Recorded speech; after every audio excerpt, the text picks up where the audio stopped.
guys, it's Kate and hope you're having a great day. I'm back with this Kuretake watercolor set. This is the Art Nouveau set that I'm still kind of playing with because it's new.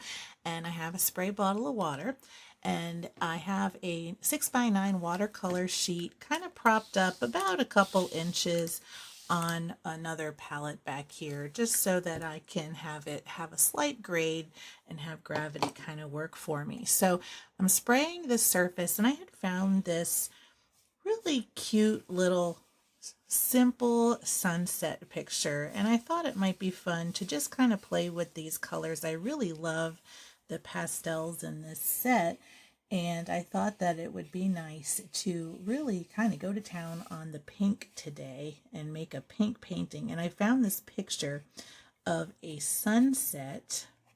I guess maybe it's a sunrise, but it's really beautiful, and the whole picture really has pink just taking over.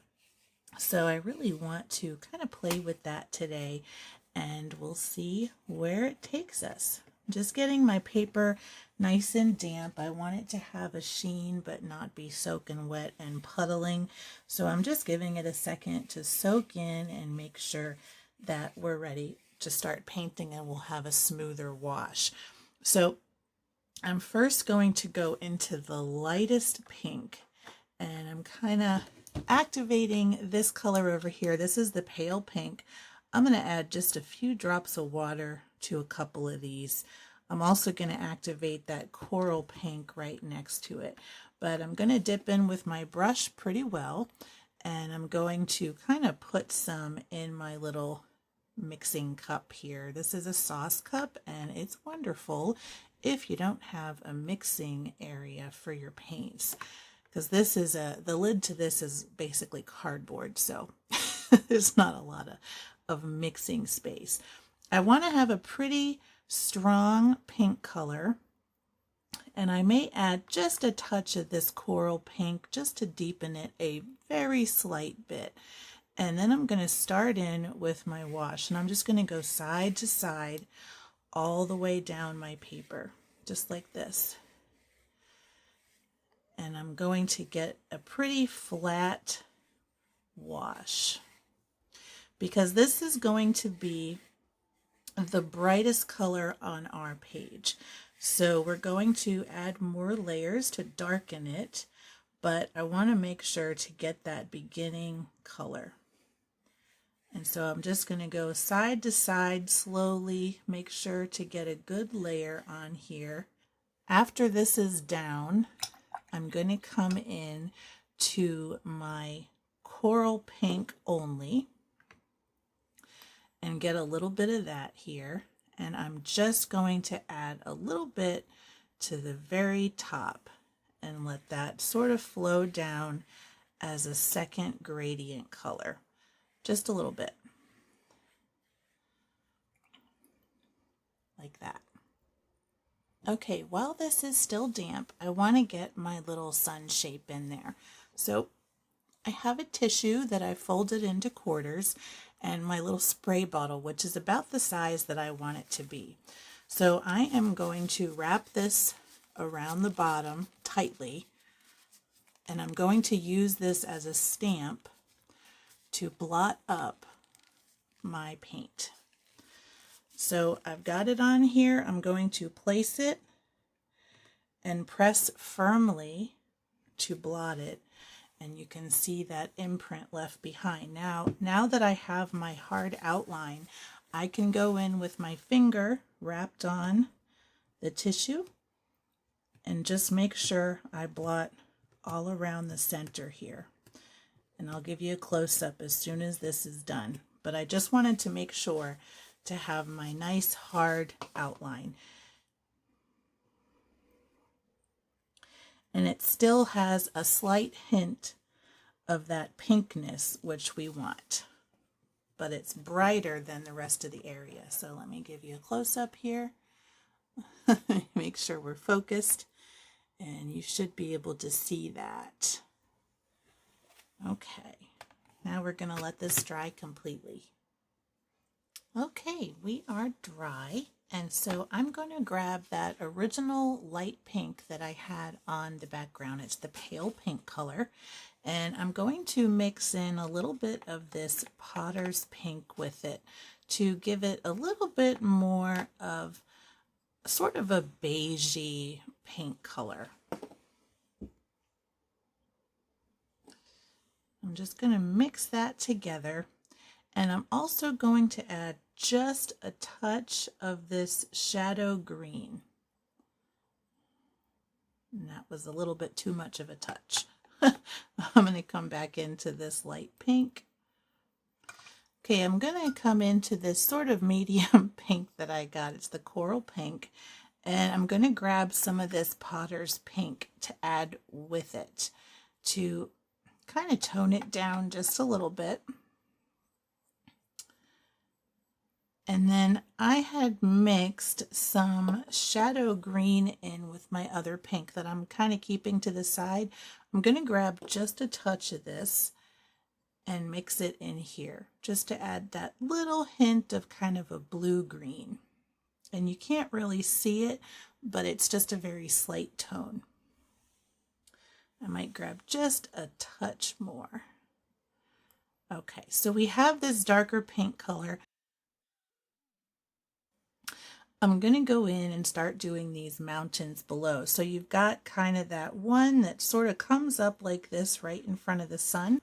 So I am going to start there, and I'm just going to make the basic outline shape, just like this. And then where these other mountains kind of come in, I'm going to paint those into the whole thing. And I'm going to add plenty of water and just bring this down.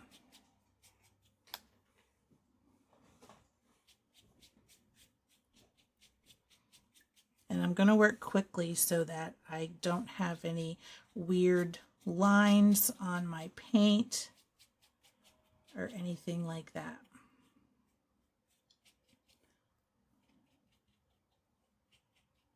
Just like this. Now I'm going to come in with my tissue and do a little bit of blotting here around the top because I want to soften that a bit where it kind of comes in contact with the sky above. And so I'm just going to go in lightly with my tissue and soften that top edge, just like that. And this will also give it a little bit of texture, but you still get that area in the front of the sun. I'm not going to worry about so much down here because we're going to be adding some more layers in. All right. Got that pretty softened. Let's give that a few minutes to dry. Okay, I'm back, and you see this mountain here that comes down that way, and there's kind of a shadow in this area. So I'm going to add that with some of that blue-gray that I have, and I'm just going to moisten my paper a little bit first. And this is dry paper, but I want to get that bit of a hard edge. And what I'm going to do is dip straight into this sort of bluey color and add that shadow in. And I'm going to sweep down so that I don't leave watermarks on my paper. And I'm going to try to follow along with the natural curve of this mountain. And I'm going to also dab just a little bit up there just to continue that line. And then we'll have our shadow here. And then I'm also going to have a couple kind of coming out from the side a little bit. I'm going to blot my brush very well and just kind of smooth this out. Just like that. And that'll give us a little bit of texture. And now I'm going to blot and do the same thing up here, kind of smooth out that paint. I don't want it to be too dark, and I might even come in and blot a little bit with my tissue again, that very edge. I just want it to be a hint of color, but still very sort of dreamy looking. I'm going to blot a little bit down here too. I just want a little bit of that color so we have a soft shadow.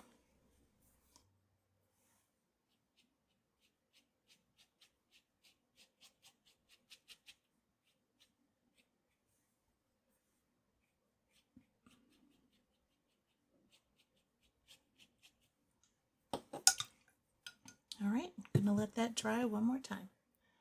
Okay, I'm back and we are ready to put in our dark mountain. So I'm going to get back into this shadow green and I'm going to mix it with my other bowl with pink. I want to keep the pink in all the layers, and mixing these together makes kind of a nice dark color that's kind of neutral. And I really like that shade. It's a little bit different than what's in the photo, but I really like it for this painting. So I am going to go with this, and we're going to come right down. And this is a pretty opaque version of the color. So I'm going to come in and do this quickly, just like this. And then I'm going to come in again and come up the side here and fill this in.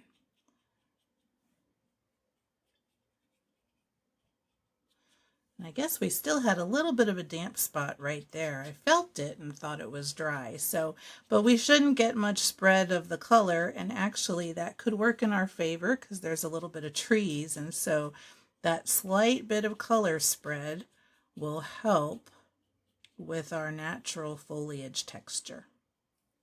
Okay, the only other thing I want to do is come in with the edge of a tissue. So I'm kind of folding an edge so I can get a bit of a harder line, and I'm just going to slightly dab the bottom of that so that we have a little bit of a separation. And then I'm going to come back in with some paint. I'm going to blot my brush pretty well, and I'm going to bring that paint kind of back in. And then I'm going to blot very well again and just give that a good blend.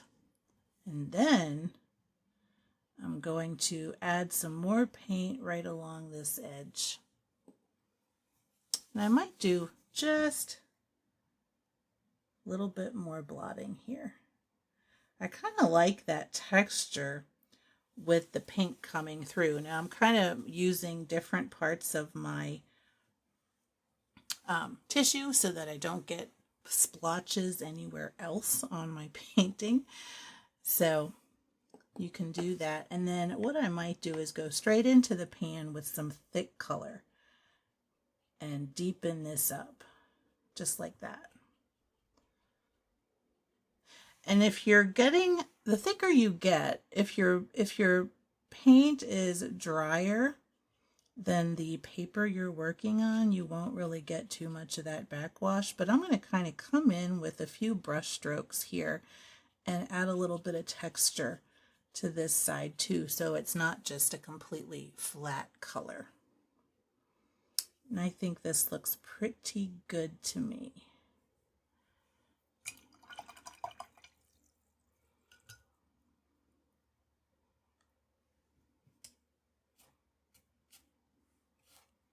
My cat roams around and her hair floats. Okay, I'm going to let this dry and then take the tape off. Okay, I am mostly dry except for a very tiny little bit right here. So I'm going to go ahead and take the tape off so we can see our finished painting. And taking the tape off is one of my favorite parts. I love seeing the finished look with the clean edges. And I really love this. It's pretty simple, but it's also just really beautiful colors, I think.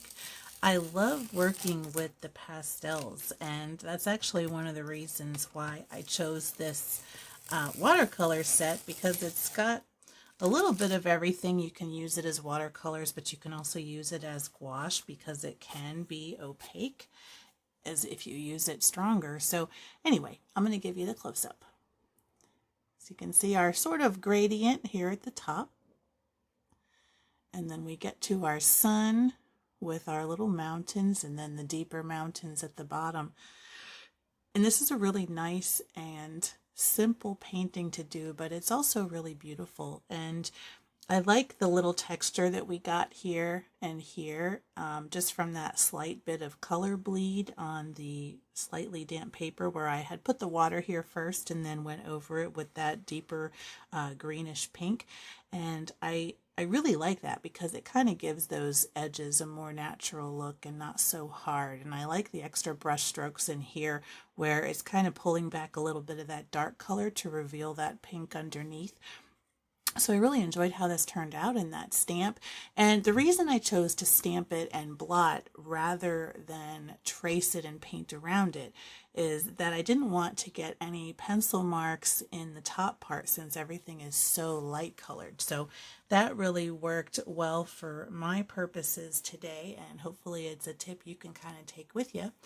But I hope you enjoyed doing this, and I hope you joined me with whatever watercolors or supplies you have on hand. So thank you so much for watching. If you like this video, make sure to give it a thumbs up, and until next time, keep creating.